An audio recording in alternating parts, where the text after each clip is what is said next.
நானும் ரொம்ப நேரமாக வாட்ச் பண்ணிகிட்ருக்கேன். அங்கே என்னமோ பண்ணிகிட்ருக்கான். என்ன பண்ணிகிட்ருக்கான்னு மட்டும் பாருங்களேன்.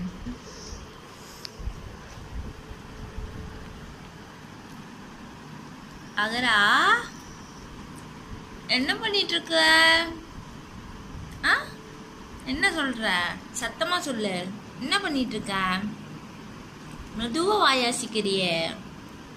தெரியலையே, என்ன பண்ணுற நீ? என்ன பண்ணிட்டு இருந்த இவ்வளோ நேரம்? சத்தமாக பேசு. வாயாசிச்சா மட்டும் போதுமா? என்ன பண்ணுற? ஐய், ஒன்று நீயே நீ கண்ணாடியில் பார்த்துட்டு இருக்கியா? ரசிச்சிட்டு இருக்கியா? அது யாருன்னு தெரியுதா? ஆ, எட்டி பார்த்தா நீ தான் அது. நல்லா பாரு, உத்து பாரு, கண்ணை திறந்து